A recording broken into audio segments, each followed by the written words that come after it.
आज भारतीय जनता पार्टी एक सुवर्ण जुग आसी पहुँचवा जाऊँगी एवं आमर प्रिय आदरणीय सम्मानीय वरिष्ठ श्रीजुक्त मनमोहन सामल जी आज जो भारतीय जनता पार्टी ओडिशार सभापति निर्वाचित हेले तांकु संबर्धना करने सारा ओडिशार कोणे कोणे हजार हजार व्यक्ति भाई भौणी माने शुभ अभिनंदन जनावाई आज समस्त पार्टी ऑफिस रे एक जागरण सृष्टि करछंती।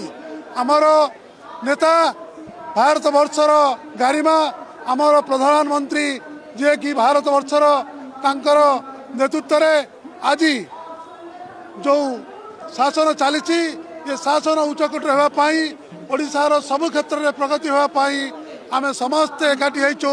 भारत माता की जय, बोल श्री रामचंद्र की जय, जगन्नाथ बलभद्र सुभद्रा की जय।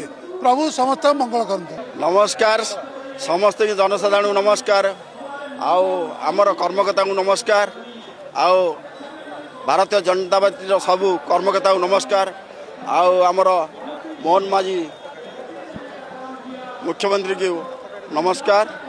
समस्त के मु कहूँ मनमोहन सामल पुणी सभापति हेले हबार मुख्य कारण हूँ सी लोक काम कर लोकंर सुख दुखे छिड़ा लोकंर भल मंद ग्रहण कर तेणुक लोक चाहिए जनता चाहिए एवं पार्टी भी चाहिए तेणुक आउ थे सी सभापति हबार सौभाग्य पाइले।